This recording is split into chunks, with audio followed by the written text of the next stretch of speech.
when you speak to clients, is there like certain things you do different? Like maybe, what do you find is the most effective way of keeping them engaged, happy with your service? Do you use like video, email, text? What's the best communication? So we ask them, what do you prefer to be contacted? Do you want text, email, phone call? Most people prefer text nowadays.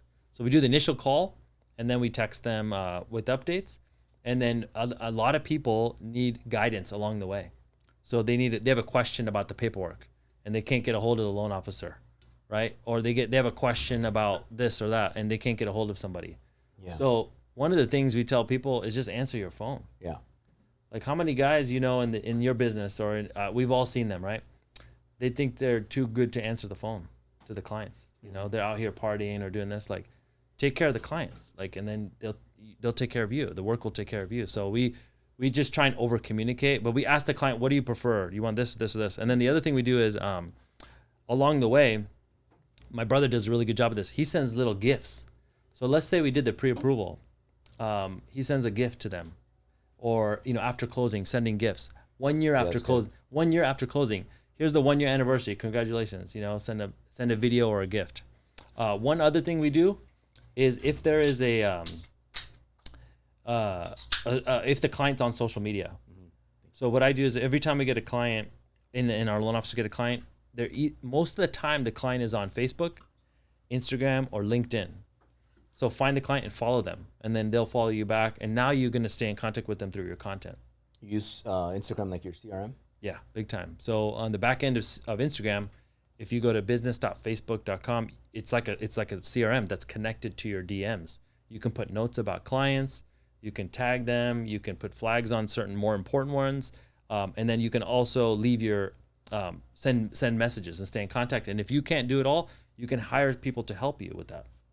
Yeah, and it's kind of cool because when you have all your clients or database on you follow them. Yes. Then it's kind of like when you put a message out, everybody's like updated with everything that's going on. And then also your clients have like cool things that happen, like you know, their kids graduate or they had a baby, and now you can say congratulations. You can engage with them, and it's a lot easier. You know, these old coaches like the Tom Ferry old school. Yeah. They say make your calls. Yeah. Just call everybody. But what if you haven't talked to the client in 2 years? What are you gonna call? Hey, Bobby. What's up, man? Yeah. Hey, send me a deal. You know, like, it's just awkward. But it's not awkward to send a DM. It's not awkward to leave a quick comment. So I think clients prefer social media because it's not weird. Yeah. I can DM you. We could be talking, and then you ghost me for 2 days. But that's okay because I know people understand people are busy. Yeah. So it's a lot more comfortable and easy. Yeah, I think social media, like DMs, are a lot more warmer and welcoming than text messages. I think text messages are more like... One thing I noticed you do, which it makes it very personal, is you send a voice memo. Yeah. So you'll hit the mic button and say, "Hey Neel, what's going on, man? Hope you know, this was badass," or something. And then it only took you it's probably faster than typing it. Yeah. And then it makes the other person feel special, like, oh shit, you know, he reached out to me. It's funny because it does feel like the other people feel special. Yeah. But the real reason why I do it is because I'm so busy. Yeah, and I hate typing. And I'm driving out. Sometimes I'm driving or I'm walking. So as I walk, and I don't walk slow. Like if I want to get from one place in the office to the next place, I almost like run. So I'm always running through the office and when I'm walking fast, I'm sending voice notes. So it's a lot easier. Yeah. So this DMs is a gold mine. Can I give you guys a quick strategy? Yeah. So DMs have been huge for our growth. And here's what we do for DM. We go into Instagram stories, right? And I'll say, hey, if it's a goal of yours to buy a home in 2022, DM me the word home. Or we do a yes or no. If it's a goal of yours to buy a house, or if it's a goal of yours to buy your first rental property in 2022, DM me. Now they DM you, all these people, right?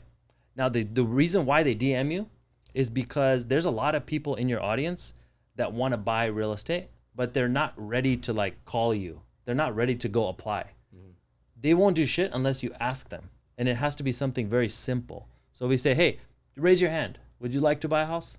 And they say, yeah, I'd like to buy a house. They tap it. And then now you send message to them in the DM. Hey guys, I'm hosting a free webinar. A webinar is just a Zoom. Yeah. So you go to Zoom, make a free webinar, and then you send them the link. So on Thursday, I'm doing a Zoom, and I'm going to answer all of your questions, and I'm going to tell you some important programs that are going to help you. And then we get all these people to join the Zoom. 50 people. In the 50 people, honestly, most people are not going to buy, right? But there's going to be 3 or 4 real deals in that thing. And it's free. You just have to ask your audience. But the problem is most LOs and realtors say, call me for all your mortgage needs. Yeah. Nobody's going to call you. They don't even know what mortgage needs are. Mm-hmm. Call me for all your real estate needs. Nobody knows. So you have to make it very conversational. Like, hey, have you always wanted to buy a house? Well, if 2022 is your year to buy a house, send me a message. I'm going to help. I'm doing a free class. And make it very like conversational, passive. And then we get all these people on webinars. We've been doing that this year and killing it.